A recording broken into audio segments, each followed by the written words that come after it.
identity at the center.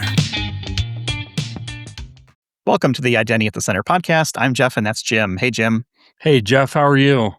Oh, not so bad. Yourself? Doing great. I guess by the time this episode drops, we will be in Berlin at EIC. Actually, at the moment that it drops, I think we'll be at the Identibeer in EIC. Identibeer, I love, just having those face-to-face, casual conversations with our colleagues from other organizations who do identity. Just a fantastic time. So obviously thinking about that, it's only a couple of weeks, so we'll actually be there. Of course, like I said, when the episode drops, we will be there. Beyond that, I've been thinking about the scatter spider breach, which again, we kind of talked about it earlier today, right? It's something that happened a couple of years ago. And I keep thinking about, every time I look at the agenda for EIC or Identiverse, we're talking about agentic AI and protecting wallets and kind of all this cutting edge identity stuff. I think what we tend to forget, or what gets lost in the noise, is this whole idea about usually the hackers login, right? They get the credentials either by, phishing attempts, or they just buy the credentials online through the dark web, and then they use them to log in. A lot of times they socially engineer, like in the case of Scatter Spider, the real popular incident, they socially engineered a help desk person. So it's like it keeps boiling back to kind of this, I call it like the lowest common denominator. Yeah, I mean, it's still the most common thing that happens is getting social engineered. There's so much going on now with, look, if you're just hearing now for the first time that people are logging in and they're not like hacking their way in, I feel like we're not doing a good job of messaging, because this has been the same message we've been saying for a couple of years. But hey, not everyone is, a listener of the Identity at the Center podcast or goes to all the identity conferences that we go to and have that messaging loud and clear. So the more we can amplify that, the better. Better identity security is better security, period. Like, you just can't secure your organization without good identity security. And it starts with your humans, even though I know agentic and AI and all this other stuff is, coming hot and furious, through the tunnels, but it still starts with humans, and anything we can do to make the human part of the equation secure, helps us all. Yeah, you've probably heard it a million times, is like the organizations that have been breached, and then the ones that think they haven't been breached, but they have, or however you want to phrase that. But essentially, it's the idea that someone has the credentials to get into your organization. Will you be able to identify them and lock them out when they come through the door? I think that is where you start to look at the technology solutions. And then these other things that we're talking about, like agentic AI and wallets, I mean, it's real today. It's the future, and it's not to be ignored. But there is kind of the tried and true good hygiene around your accounts and making sure that your users don't kind of cough up their credentials in a third party kind of man in the middle attack. Yeah, I mean, ignoring it, putting your head in the sand, that's a strategy. Can't say it's a good one. It certainly is a strategy. It's one you can choose. But kind of talking about these conferences like EIC, Identiverse, and being a part of IDPro, I think the most important part is the conversations and the sharing of knowledge like we do on this podcast. But I don't think you can beat in person. We used to have much more in-person interaction with everybody going to the office. That happens a lot less these days, but also with the conferences, kind of being able to meet people from different organizations who are solving similar problems, I think it's great. And that's why we've kind of taken a focus and put out the discount codes for the conferences. And now we have a new discount code to become a member of IDPro. Yeah, if you go to idpro.org/IDAC, new members get $25 off. So we're very excited to keep that going. Hopefully people could take advantage of it. And it's a great organization. You and I have been part of it for several years now at this point. We both kind of do a bunch of different things, but the Slack is worth the price of admission alone, let alone the camaraderie or the commiseration that maybe we're feeling through different, projects. It's a great place to go and get questions answered. Just a great organization overall. So happy that we have their support and happy to provide them our support as well. So that's very helpful. And we'll have that link in our website, idacpodcast.com, so people can check that out and kind of go right to it. It's a form you fill out, and then somebody from IDPro will get back to you with sort of the details on how to get through the next steps. So that's cool. We had I guess technically we still have a discount code for EIC. If you're hearing this on the Monday before it starts, it might be a little bit too late. But hey, maybe if you're a last minute joiner, you can go to our website and get that code as well.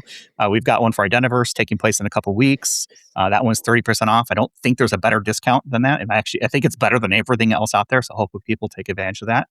And you and I will be out there as well. So with that out all the way, why don't we get to our guest today? Because I think, Jim, a lot of people think you and I do the podcast full time.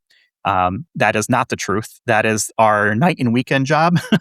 Our day job is with RSM. We're both identity consultants. We've been doing that for, consulting game for a while now. And that gives us access to a bunch of different people. One of the things that we do at RSM is put out this report called the MMBI, the Middle Market Business Index Report. And we're going to learn more about what that means, what it is, from one of our friends from RSM, who's actually been with us before. His name is Robert Snodgrass. He's a principal at RSM. Welcome back, Robert.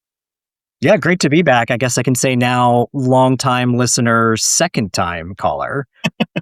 Yeah, that's accurate. I was shocked when we were looking. I was like, when was the last time you were on, Robert? And I was like, it was almost 4 years ago, back in 2022. It was episode 158. I think this one will be episode number 423. Wow. When you joined us for the first time, I'm going to guess we were probably doing like maybe a couple thousand kind of listens, here and there. And we are on the verge of cracking 2 million downloads, probably sometime in the next couple of months, which is absolutely nuts. So thank you for coming back. And thank you for being part of the journey, along the way. Yeah, great to be back. Put a little bit of pressure on me with the numbers there, but hopefully I can rise to the occasion with your growing set of listeners. I have no doubt you're one of the best we have at RSM. So that's why we have you here, right? We're going to talk about this report. It's one of the major things that RSM, I think, puts out, throughout the year. So rather than me asking you how you got into information security identity, go back and listen to episode 158 to check out that story. Let's dive into this MMBI report. Who is it for? What is it? What does it cover?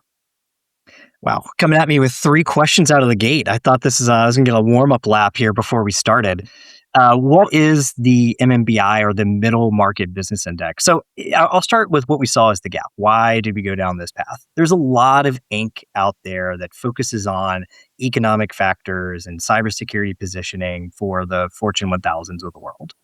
What we saw a little over a decade ago is that there was very little that was focused on the middle third of the economy.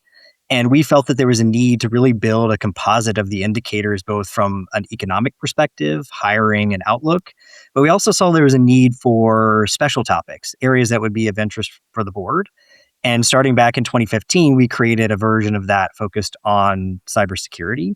So what is it? It is a poll that is administered by an independent third party, Harris Polls, that looks at about 1,600 executives across the middle market and asks them important questions about how they're approaching cybersecurity, both from a governance, an investment, and overall delivery perspective. So who is that for, if I'm remembering your third question? It's really aimed at anyone of interest in the middle market. But I think traditionally the types of readers we're seeing are executives, board members, and individuals with leadership or business case responsibility for cybersecurity in that middle market space. So we'll have a link in our show notes for people to download it. It's a free report. It doesn't cost you anything. So hopefully people will check it out. How do you define middle market? Because I think that's probably the first question is like, okay, well, what the heck does middle market mean? Well, it's not entirely free. It costs you your email and your name. We promise not to reach out to you, though, unless you want us to. But we will ask for a little bit of information before you get started there. But the question being, like, what is the middle market?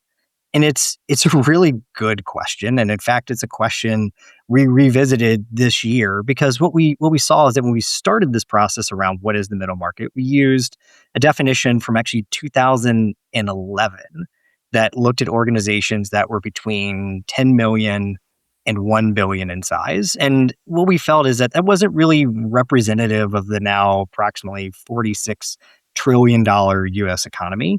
And so what we wanted to approach it is really to look at it and say, can we roughly break up the US businesses into three major tranches, with our focus being that sort of middle tranche. And what we found looking at the businesses is that that range has really increased. And it's really looking at organizations that fall between the roughly $30 million annual revenue size and 10 billion revenue size. And so if we think about that, like what does that look like? Well, it's a big swath of the economy. It's 125,000 businesses, it's 50 million employees, and it's roughly about 18 trillion of that $46 trillion number I was mentioning for the US economy. But I'd also say there's a bit of a feel to it. It's art and science, I think, as we like to say, which is to say organizations that sit in the middle market or modern middle market, as we're calling it, are those that maybe don't have the same agility that those in the under $30 million market have in terms of their ability to create or maybe remove products from their portfolio or enter into new markets. They have enterprise requirements and enterprise scale, but maybe not at the same size and complexity that we're seeing with those upmarket organizations above $10 billion. You can sometimes be in an awkward position where it's like you're a little bit too big to do some things, a little bit too small to do other things. Is that a fair characterization? Yeah, I think, and a lot of them are going through growing pains. If you look at the size, the number of businesses that fit into that previous middle market bucket, it was about 200,000 businesses. We're now at 125,000 businesses. So these are organizations that have either grown into the space, maybe have collapsed. We saw significant consolidation, particularly in the COVID years in this market. And so there's a lot of growing pains for them because they don't have the same resources perhaps available to them as the Fortune 1000 do, but they have a lot of the same regulatory and cyber responsibilities that those organizations do. And they're kind of in that pivotal area of their growth where the decisions they're making now really impact whether or not they become a larger company and to what degree they have to go back and redo some things. Maybe Exactly. they didn't do things correctly. So it is an interesting kind of area to be in. We have a bunch of stats and stuff like that we'll kind of like throw out here, and I want to read just to make sure I get that right. But 96% of middle market executives were confident that their current data safeguards were good, but 18% of them reported a data breach in the past year, and 24% experienced a ransomware attack or demand. So 24% was 125,000 companies. Mm-hmm. That's a lot of ransomware taking place. What do you think? But they're also like, yeah, our data is safeguarded. So clearly there's some disconnect there. Like, what is it that is the explanation for that gap in the confidence versus the actual things that are happening in the real world? Yeah, there was a quote I pulled for this that I really liked. It's from Yogi Berra, so this is going to be a good one. And it said, "In theory, there's no difference between theory and practice. In practice, though, there is." And I think that's really that sums it up right there. Like people look at their cybersecurity program and they think tools, right? I've got MFA, I've got EDR, I've got my vulnerability scanner. But what it fails to really recognize is that incidents, when they're occurring, require carefully orchestrated decisioning, understanding around roles and responsibilities, integration with third parties.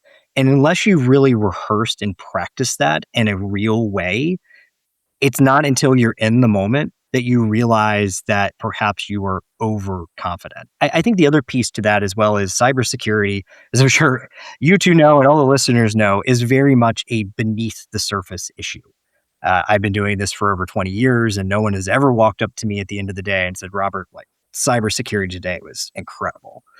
Great job. Got access to everything I needed, nothing I didn't need." It's really only when those things go wrong that people realize that they don't have the right investments in the processes and that defense in depth that's really going to make their program successful. Robert, in prepping for the episode is kind of what got me back to thinking about the scatter spider and that login versus hack in scenario. I feel like that was kind of a major theme within the report. And I'm wondering why why that is, if you have any thoughts behind it, but what are some of the things that you would prioritize or have middle market security leaders prioritize from a digital identity perspective? It's a great question, and I'd say I'd boil it down most simply. Why do people log in rather than break in? Because it's the easiest, right? I mean, that's that's a path of least resistance. I mean, look at all the threat reports. The motivation of cyber threat actors is financial, and it is expensive to create 0 days. It is challenging to go after really complex organizations and a lot of the investments that they've made. And so identity is typically the path of least resistance for them. The metaphor I often give is that cyber attacks are not gone in 60 seconds and I'm trying to get the Shelby GT convertible. It's really checking doors and seeing what's unlocked as you're walking down the street. And so as I think about the investments, like where are the dollars heading? Um, I think I'll start glass half full because I think sometimes we tend to be a bit negative when we're talking about the challenges. If we look over the last 3 years, the trend in the data in the middle market has been there actually has been a good amount of investment in identity, both in terms of centralization of identity as well as the application of MFA. And about half of the firms that we surveyed out of the 1,600 executives said they did have this in place. The pieces they didn't have in place that I would recommend they start to think about. Number one is phishing resistant MFA. And I think particularly in the age of AI, these sort of adversary in the middle attacks are really simple to deploy. They require very limited effort. And so looking at FIDO keys, platform passphrases is going to be really important and relatively low cost in terms of application. So $50-$100 a user is very limited, especially when you focus that initially, at least on your privileged user base. I think the other thing that's nice is we're seeing cyber insurance carriers really jump on board with this. And why that's great is I think we all know that it's a lot easier to say, are cyber insurance carriers requiring this or the regulator is requiring this to get those funds than it is to try to build the business case otherwise. I think you mentioned three. So I guess probably the other piece I would jump onto is identity threat detection and response, ITDR. So the tools have come a long way, really just in the last 2 years. And we find that those solutions are picking up attacks a lot earlier in the kill chain than your just traditional EDR. The third piece I would look at is going to be just-in-time privileged access. So looking at those privileged accounts, removing a lot of the standard administrative rights, and looking at tools that are out there to drive things in more of an approved just-in-time manner. Gosh, you said a lot of great things there. I took away or I connected one of the things you said about, um, the kind of seeing where the easy entry points are. I kind of thought back to something we used to say, which was, you don't need to be the fastest, you need to be not the slowest, right? And I Right. also think about You have to outrun the bear. You have to outrun the other guy. exactly, right. And I was also thinking about you know, the way a lot of car thieves work is they don't break windows, they just walk down the street and see which cars have an unlocked door. Mm-hmm. So it's a lot of the basics. Um, One of the questions I wanted to transition into was I think about the name of our podcast, Identity at the Center. We talk to a lot of practitioners from larger organizations, and they always compliment us like, how did you guys think of this name 7 years ago? It's like so perfect for where we are right now. I think they have large IT departments and large information security departments, and identity gets its due. But one of the things I saw in the report is that the leaders who completed the survey, only 23% of them identified digital identity as like the key to securing their landscape, their information landscape. Mm-hmm. And I'm wondering, why is that percentage so low? Because to me, it seems like that should be number one. Yeah, it's such a good question, and I also say I agree with your point. I love the title of the podcast, and I have a really hard time not saying identity at the center as part of some of my responses. Like I'm saying the title of the movie in the middle of the movie. It is very hard to kind of not use that phrasing, but it's right on. And I think it creates a bit of almost a double-edged sword, where with identity being at the center, it's everyone's job and it's nobody's job. It crosses HR, IT, cybersecurity teams, finance, procurement, and I think that fragmentation, creates a governance challenge, particularly in middle market organizations that perhaps only have a handful or maybe even just one professional that's responsible for cybersecurity to really have that executive sponsorship. I mean, I think we're seeing that in the upmarket where they are actually creating named, dedicated identity leaders in order to solve this challenge. And the middle market really doesn't have that luxury. And so governance and ownership is probably most centered around that. I think the other piece is that identity projects are continuous. They don't necessarily have a definitive start and stopping point. It's really easy to go to the board and make an investment and say, I'm going to buy a particular tool or I'm going to remediate a particular area. But identity is ubiquitous with operations, and therefore it's a continuous conversation. And so it becomes really hard, I think, for executives and board members to buy into that sort of continuous operational cycle when they're so conditioned in the cybersecurity space to think about things as definitive projects. Yeah, I just want to, you say so many great things I want to cue off of, but I remember being at one of my early identity conferences and saying, identity is a program, it's not a project. And I almost got like a standing ovation. I was like, people get this. But I think at the same time, it's like executives are like, well, when are we going to be done this project so we can move on to the next thing? Yeah. So we talked a little bit about smaller organizations, and they're running into this challenge. Like, whether they know it or not, identity is really a big deal. They need to focus on it. But there are other competing factors. So when we're talking about the middle market, I mean, what is kind of the approach that makes sense? Is it to have a partner to help them with operations? Is it they just need to hire more people, do more with less? Like, is AI the answer? What are you seeing? It's a great question. I would say where I find the most success is, you mentioned partners, is finding that partner.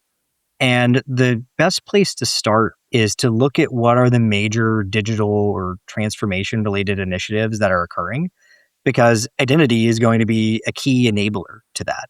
So rather than having identity as its own sort of separate work stream, it's identity initially, at least, as an enabler to that transformation. And so it gets a lot of initial buy-in because people can start to see that identity is not this back office siloed security component. It is very much in line with what the business is trying to accomplish as part of their AI or other digital transformation initiatives.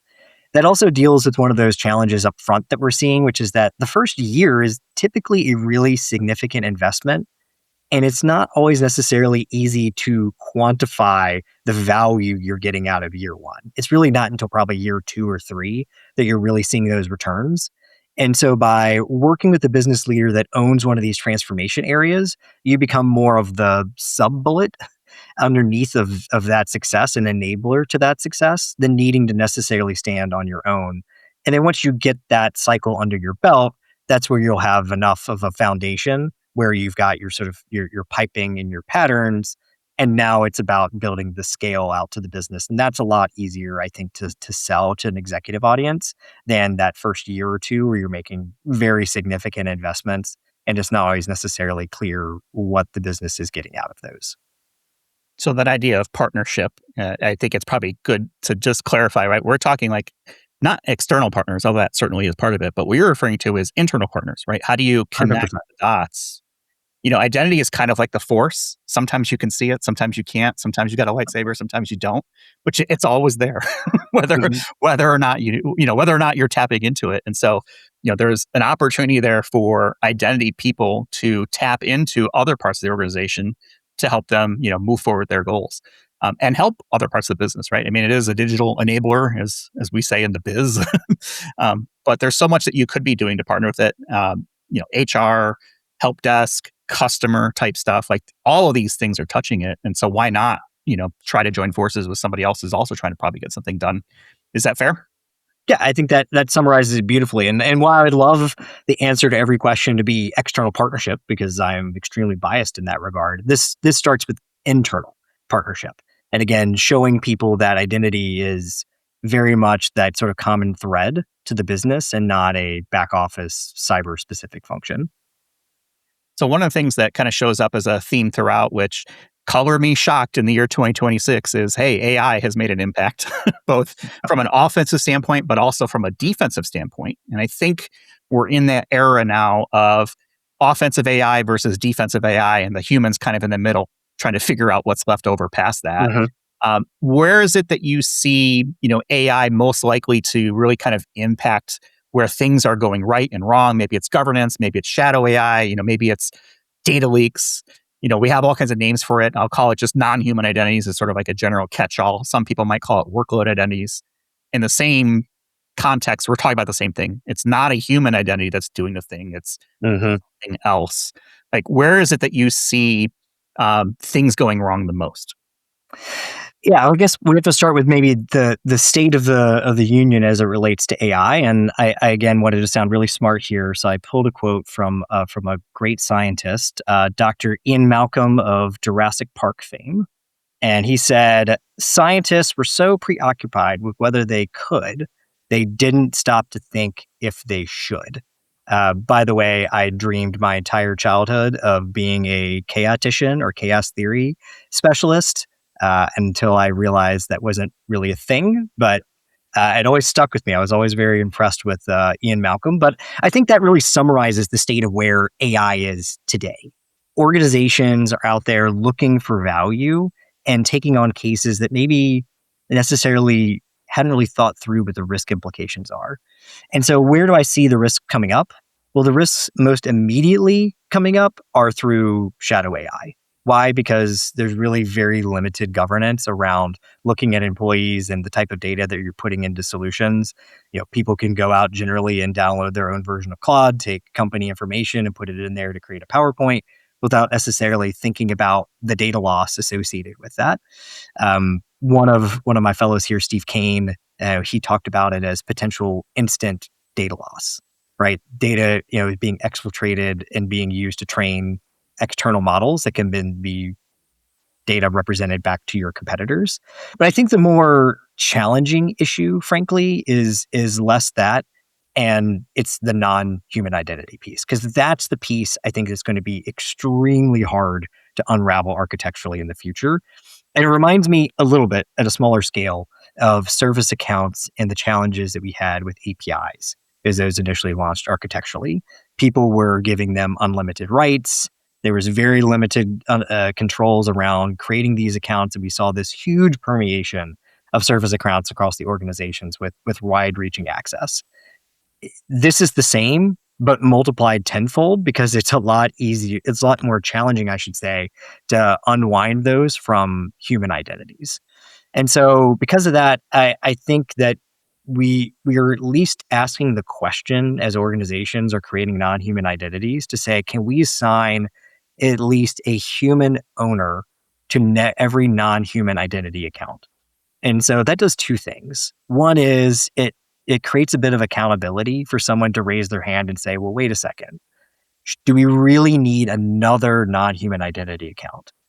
And then secondly, it raises the governance question of what exactly is that person supposed to be doing? And I think the question that I always try to raise with organizations as they're thinking about non-human identities is, take the same thought process you're applying for a person and apply that to a non-human identity. Like, would you allow for a really smart intern to walk in on day one and give them full production access to your customer database? No, of course you wouldn't. So why would you do the same thing with agentic AI non-human identities? It's a great question. People are doing it, though. I'm glad. Absolutely, they're doing it. So a couple of things. One, I'm glad to have the quotes coming. When you mentioned Jurassic Park quotes, I thought for sure you were going to go, the Jeff Goldblum life finds a way. Of course.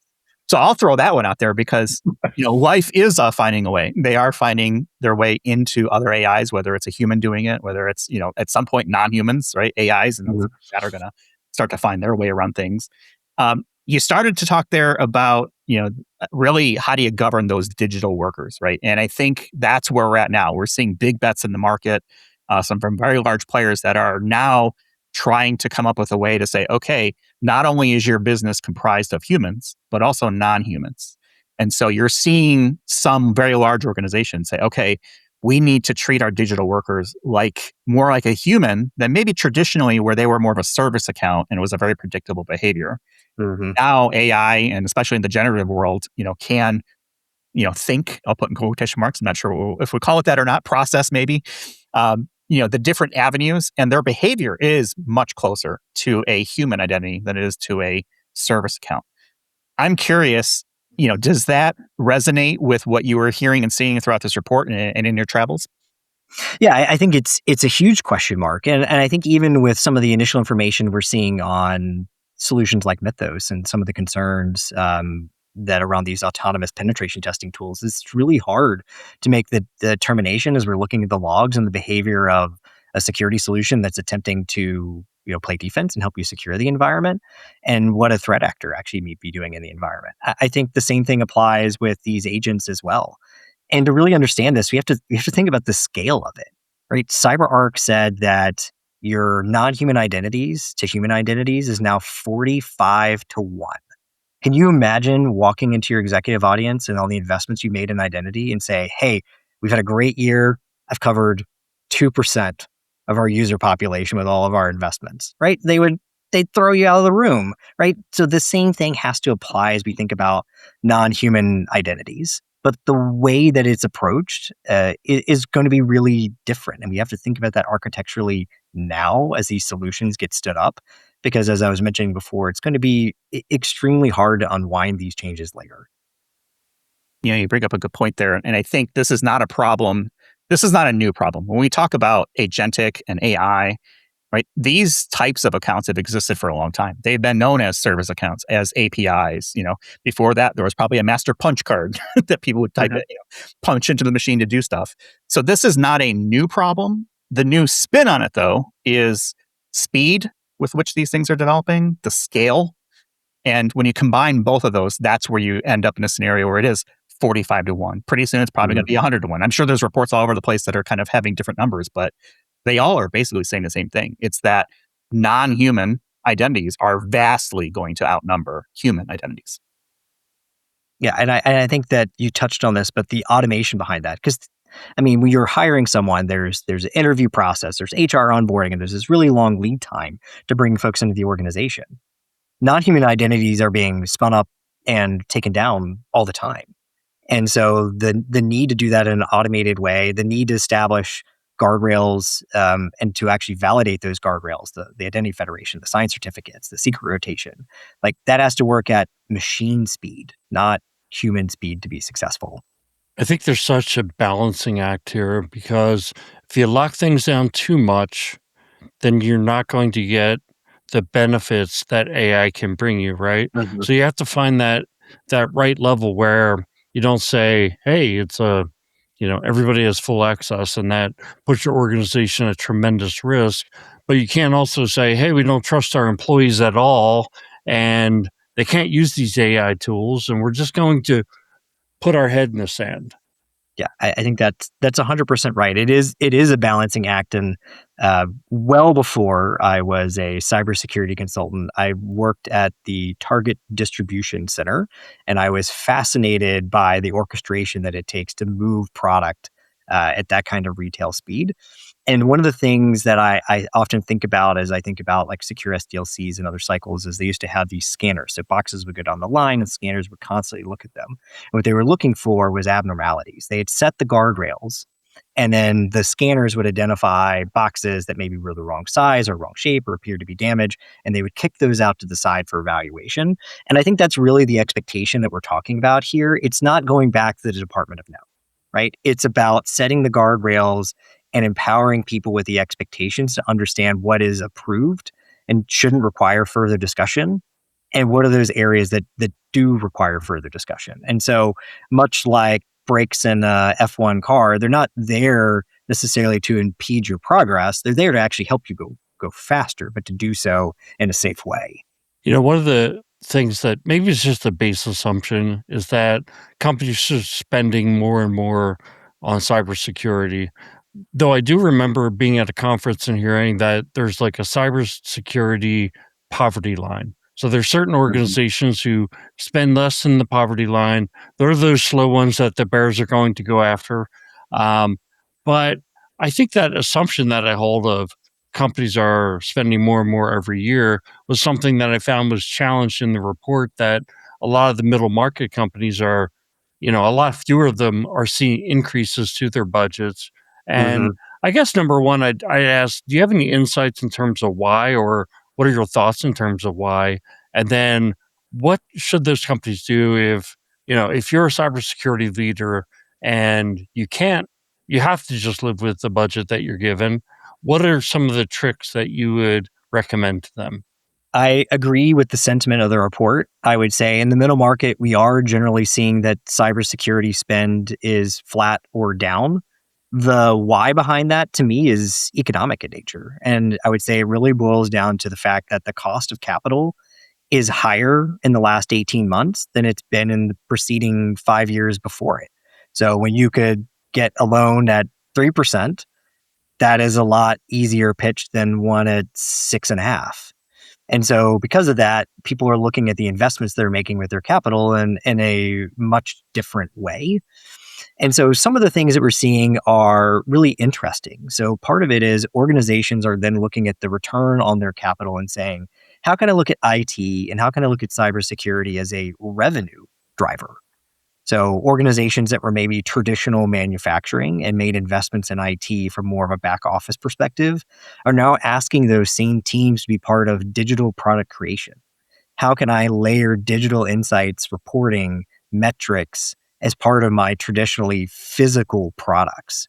So that's one way we're seeing organizations kind of change the dynamic to create more investments in IT, but in a way that's more top line oriented than thinking about cyber and thinking about IT as purely a cost perspective. But the other piece of it is, really frankly triaging the way we think about cybersecurity. I 100% agree with the adage of defense in depth. We cannot have single points of failure.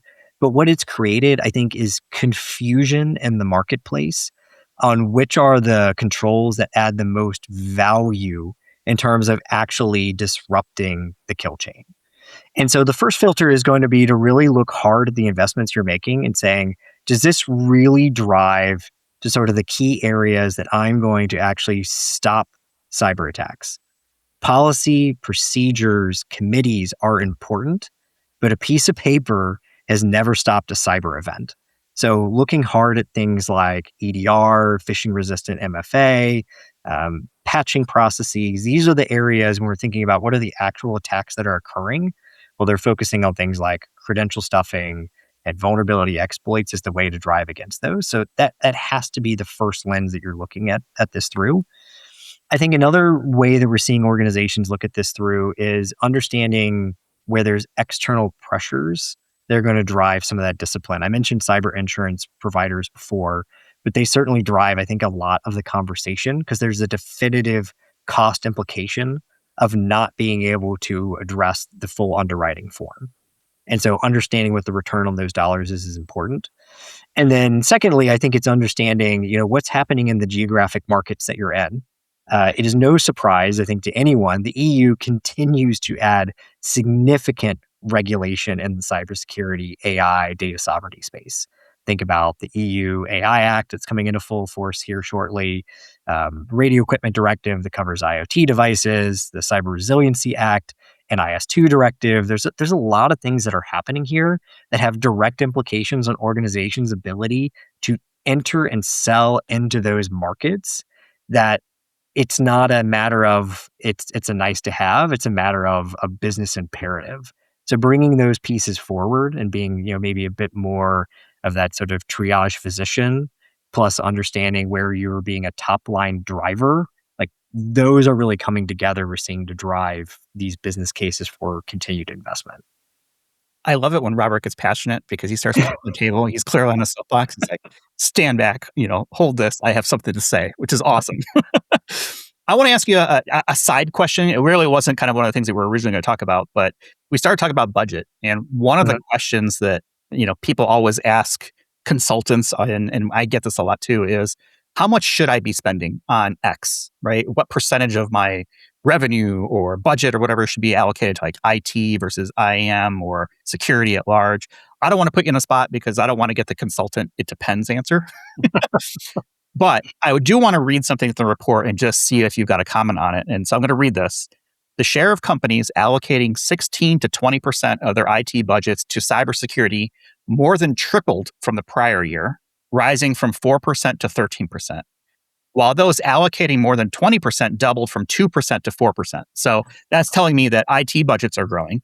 But at the same time, I'm reading again, the percentage of organizations spending less than 2% on cybersecurity fell sharply from 4% to 11%. So budgets are growing, but it doesn't seem like the cybersecurity budget is growing in proportion to the rest of the spend. Yeah, it's the tale of two very different stories. And I think the dimension that's missing there is the size of those organizations.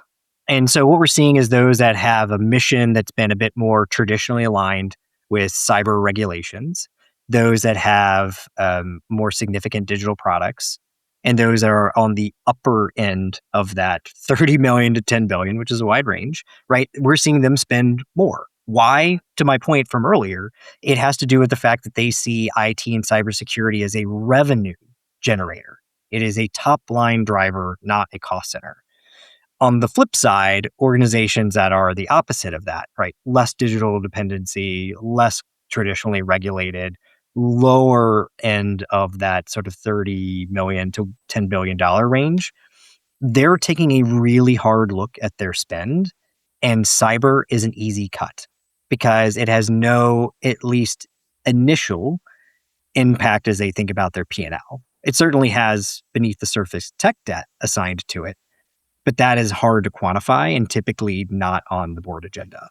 I feel like there was a piece of good news in this report, which was around the adoption of like formal risk management frameworks. And I'm assuming that's something that organizations are using to assess the progress they're making in terms of wiping away or reducing risk as a result of cybersecurity. So NIST, for example, doing a NIST CSF assessment, cybersecurity framework. What do you attribute that to? Mm-hmm. I think there's a variety of reasons for that. I think as we think about governance being a key driver, the boardroom is trying to get more engaged around cybersecurity, both required through regulations like the SEC cyber disclosure rule, as well as I think we're seeing younger board members with more of an IT data cyber background beginning to enter into these middle market organizations. They're asking good questions around cyber. And where frameworks are extremely helpful is they provide a scaffolding, a common vocabulary to really talk about cyber risks. NIST is probably the most common. Why? Because I think it's really easy to talk about the 6 functions that govern, identify, protect, detect, respond, recover. Like people can very easily understand and gravitate to what those mean. I think the challenge with frameworks is that people see them as a destination and not a way to drive the conversation. Going back to my point from before with, identity being more of an operation than a program, cybersecurity is an operation and not a program. And so the challenge with these frameworks is it can often be seen as, well, I want to hit this number, I want to get this grade, and that means I'm good from a benchmarking perspective. I don't think that's the right way to apply it, but where I think it is extremely helpful is that it helps people to really take very technical topics, translate them into more outcomes that they're trying to achieve, and then set a qualitative threshold to really gauge that progress. Again, it's a beneath the surface issue that's sometimes challenging to quantify. So having a score to say I moved from a 2 to a 2.2 for govern is easy for people to understand and reflect and see where that value is coming from these often big cyber investments. I think it's also helpful too when you use frameworks is you're getting a little bit away from subjectivity and moving to something that's a little more, math based, for lack of a Mhm. better term, Right. a little more objective. Doesn't mean that you remove all the subjectivity from it because there are obviously various shades of gray. And, I can make any answer be a yes if I think hard enough that I'm doing something. It also helps too that, recently like NIST has gone through some updates. So there are some newer, more modern things that are in NIST. And it takes a while for these frameworks to get updated. So I think, we're in a cycle now. It's like, okay, NIST is somewhat fresh in certain areas. Let's maybe take a look at those areas that have kind of caught up maybe with where the reality of the world is, Mhm. to those kinds of programs. Yeah, 100%. I mean, I think you look at the changes in 2.0, the focus on third party risk, what that means for organizations, the creation of the govern function, focus on metrics and continuous improvement. I think that's all reflective of the community coming back to them and saying, like, here's where we're seeing the challenges in the organizations. But you're right. I mean, is it comprehensive in terms of talking about cloud specific risks or generative AI risks? It's not. And I always look at these as a starting point, but not necessarily going to tell the full story. So let's wrap up talking about incident response because no matter what happens, I feel like this is an old saying in IT security is, there's two types of companies, those that have been breached and those that don't know it yet. Mhm. So, I feel like it's a matter of time when some organization is going to have to deal with something, that has happened. There's a lot of talk around, testing and running through your, DR plans, right? And all that stuff. And I'm a big fan of testing things before they're a problem, even if it's just, a tabletop or a walkthrough of, okay, well, what happens if something happens, right? You don't want to be figuring that out at the same time you're going through an incident. So, Mhm. what are some of the findings that you saw or tips you've got there for the people listening and say, okay, yeah, we know something's going to happen. How can we best be prepared for that? Yeah, I think when you think about incident response plans, the vast majority are form over substance, in my experience. And the way I always try to equate it from a metaphor perspective is think about your 2 minute drill as a quarterback. Like if you don't have those plays called, if people don't know their role and you're trying to explain it to them in the moment, you're going to run out of time.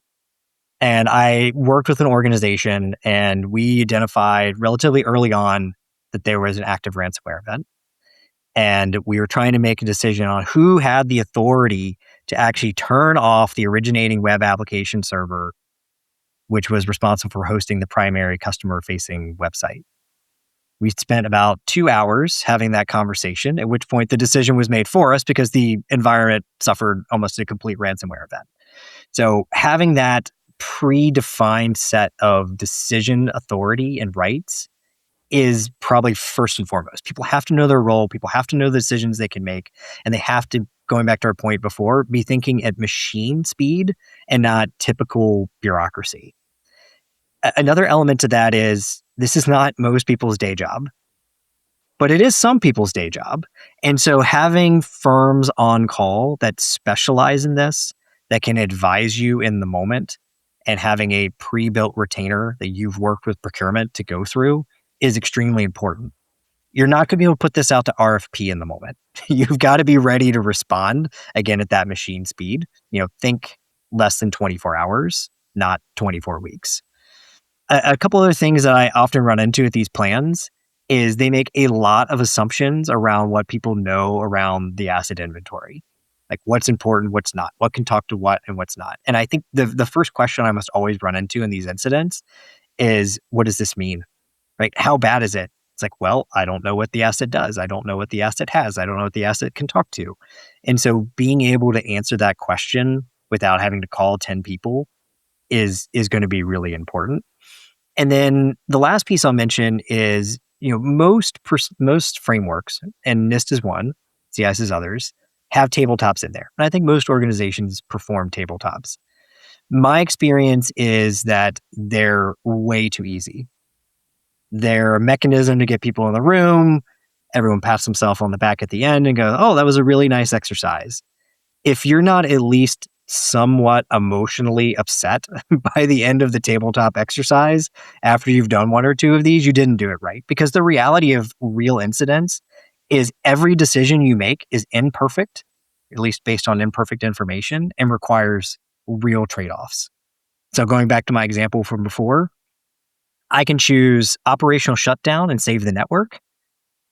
But at the flip side, I lose customer trust, I lose revenue. If you're not having those kinds of questions, you're not running a real tabletop. And so challenging yourself to ask really good injects, so questions, evolving situations is really important, I think, to improve these kinds of tabletop exercises. And those have to be safe places to ask the what if questions, right? You can't go in and just say, okay, well, why are you trying to poke a hole in this and make this not work? That's the whole point of doing those It is the whole things. point. Find those things. You should be rewarding that behavior. This idea of having a retainer, I think, is really important because I think a lot of people, they see retainer and they think, oh my gosh, that's very expensive. And in my experience, it's not. Sometimes it's even like a $0 retainer. It's just you have that contract, that paperwork already in place before the problem is. Can you imagine if your house was on fire and you're like, oh, hold on, I got to fill out an RFP and I got to send this out to 6 different fire departments and see which one's going to provide me the best deal to put out the fire. Like that's kind of like the same thing you're doing if you don't have something in place already. So I think that's great, advice to take a look at who you've got on call because chances are you will need help and you do not want to be searching the phone book for, AA incident response company. And your mileage may vary with how good they are. Yeah, with that Satter Spider story, I was, rehashing all the details today. And one of the companies that was affected by it, I'm not going to get into it, even though it's all on Wikipedia, is they paid 50% of what the hackers originally asked for in crypto, right? So give us 30 million, they wound up paying 15 million. So they had a negotiator on whether or not you felt like they got a good deal. They paid less than half or exactly half what was originally demanded. So I'm not saying they got a bargain, but And you definitely want to say, well, it paid for itself. Like that's not the way to look at it. But having experts in your corner ready to go when something happens, it just saves time, and that's of the essence when you're in that scenario. So it's a great report, Robert. Congratulations to you and us and everyone else at RSM for putting this out. Looking forward to getting it in the hands of people. Again, we'll have a link in our show notes for people to be able to check it out. I said it was free. Yes, there will be an email involved, but we promise not to bug people unless you ask to bug them. You won't start getting the text like, hey, this is Rob. What are you doing tonight? I'm curious what vendors are talking to over there. Like, nothing. What are you up to? Let's do something. All right. Well, you know what? We ended on a lighter note today. And, Jim, you kind of seeded the idea here that later this week, May 22nd, it's what's known as Bitcoin Pizza Day. And for people who aren't familiar, this is the day that happened I'm going to read it here, May 22nd, 2010. A programmer, I won't put his name out there, used 10,000 Bitcoin, which was about $41 at the time, for 2 Papa John's pizzas. It was, the first kind of usage really of Bitcoin, and I guess in the kind of a commercial sense. Obviously, here we are, 16 years later, and it's like, are you nuts? You spent 10,000 Bitcoin on a pizza, and you can say what you want, whether Papa John's quality, whatever it may be, right? It's fine. I don't discriminate. I'll eat any pizza put in front of me. But 10,000 Bitcoins. Today, that's about $1 billion worth of pizza. Yeah. Yeah, it's $800 million worth of pizza. I mean, in the guy's defense, he got 2 pizzas. Oh, so it's only that makes it better. $400 million per pizza. It's a value. Total value. You should have probably had like an IR, pizza negotiator and only paid half that. Yeah, exactly. It explains the mystery of why I see a Papa John's everywhere, despite the aforementioned quality issues. Now, if we could just solve the mattress firm mystery, we'd really be making progress. I think we should all be happy that this person kind of was a sacrificial lamb and kind of the butt of many jokes now that he made this first transaction on the Bitcoin blockchain. I mean, Bitcoin is kind of the OG of crypto, and you can't escape crypto nowadays. And I'm a big Bitcoin fan. I'm not, an investment advisor or anything like that. But I mean, essentially, crypto is digital money. And as you see, everything in society is moving to digital. Like the internet, at one point, there were a lot of people who thought, I don't need the internet. I'm not going to shop on the internet. Not everybody shops on the internet. I think in the future, transactions are much more tokenized money. And I think that's really it. Like, to me, like, what other case do you need? Other than the last thing I'll say is, when you look at currency from governments, they can continue to print more money. This is why, like, the U.S. government will never default. What they say is the way it will default is by printing more money, right? They'll just inflate the money supply, and they've inflated the money supply every year by, like, on average 7%. So the question then becomes, like, what is real money? And so that's I don't, Jeff, you just sent me a message. I'm going to call you out. You said I was getting political. This is not political. This is not political. I don't think it's Depends how you political. talk to, but it's look. Bitcoin is an interesting option. Any sort of cryptocurrency definitely has some ways to go. I think there's concerns around how it's used. I'm not a tinfoil hat person. I think eventually we end up there. I don't know how soon that is, but I also don't want to turn this into a financial advice show because really, you hit one of the last statements you made was, look, we're using this as a currency. We also used to use gold, beads, rocks, shiny things, whatever it may be. So, is this just the next form of that? Maybe, maybe not. But this is not where I wanted to take a lighter note. I wanted to ask a lighter question around, you've got 10,000 Bitcoin. You're buying a pizza. What is on your pizza for today? A 10,000 Bitcoin pizza. What are the toppings? Jim, I'll start with you because you're clearly very passionate about this. And it seems to me like you've already figured out what you're going to do with your 10,000 Bitcoin pizza. Well, yeah, I mean, look, there's really nothing that you can put on a pizza that's going to make it worth $800 million. So I'm going to say what I would put on a pizza. I would get a Hawaiian pizza because, Jeff, I know that's going to just absolutely, like, ruin the show for you.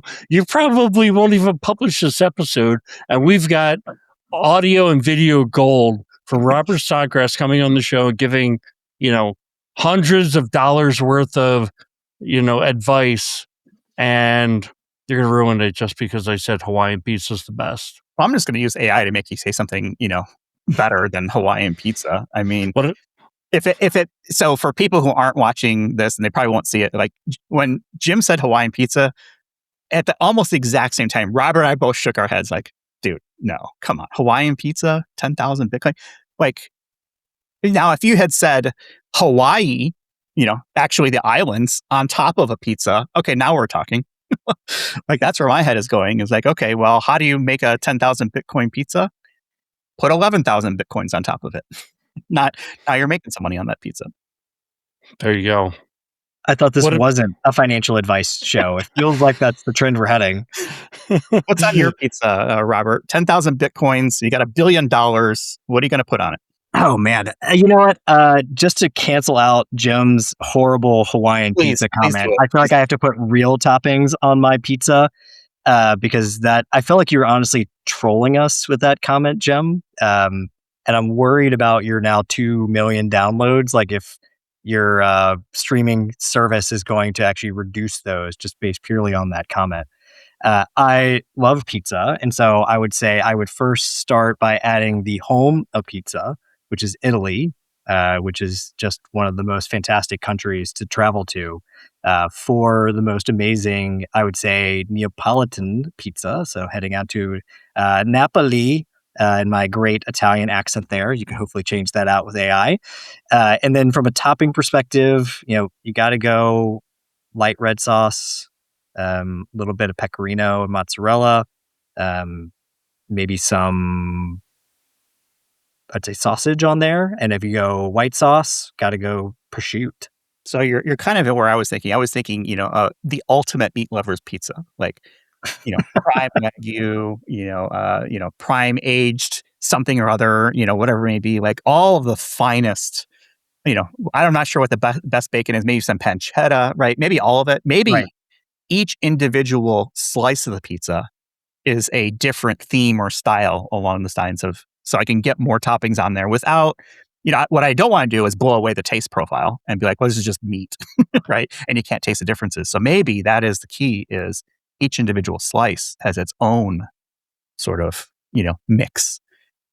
And as a former Chicagoan, I'm still a Chicagoan, right? I'm thinking deep dish, maybe thin, and maybe my pizza has a bunch of different, layers when it comes to, how much dough is on there. But I'm definitely a light red sauce person. I'm not much heavy on the sauce. Give me more of the cheese and the meat and all the other unhealthy things instead. Well, Robert did get me. I was trolling you guys, even though I'm not against a little pineapple on a pizza for a treat. But I will be in Naples in 2 weeks, and I'm going to get the pizza margherita. Like, I'm just going to eat that for every meal. I don't see any faults at all in that strategy, Robert. I mean, as the two consultants here advising Jim on his pizza eating, I see nothing but 5 out of 5, from a CMMI scale, from an assessment standpoint. What about you? Yeah, 100%. I would also say shout out to Chicago Tavern style pizza, which is definitely the ultimate Chicago pizza rather than deep dish. Yeah. Well, now we're getting political. We're talking about different styles of pizza. The New York crowd's going to be shouting here, pretty soon it's going to be, Italy and Detroit. Look, we don't discriminate. We like all the pizzas. We like all the currencies. Let's all just be friends. Let's go ahead and wrap it up for this week. Robert, it's always a pleasure to have you on. Let's not wait 4 years for the next visit. This report is excellent. It will be linked in our show notes. I'm sure you'll see it on LinkedIn as well, so people can check it out. We'll go ahead and leave it there for this week. I'll put a link in connection information for you, Robert, so people can reach out, with their thoughts, or maybe, their 10,000 Bitcoin pizza toppings, put that in wherever you want to put it, YouTube comments, LinkedIn, or whatever it may be. Find us on the web, idcpodcast.com. Happy EIC week, and we'll see folks in Identiverse in a few weeks as well. So thanks everyone for watching and or listening, and we'll talk with you all in the next one. You've been listening to Identity at the Center. We hope you've enjoyed the show. Make sure to like, rate, and review. And we'll be back soon. But in the meantime, hit the website at identityatthecenter.com. See you next time on Identity at the Center.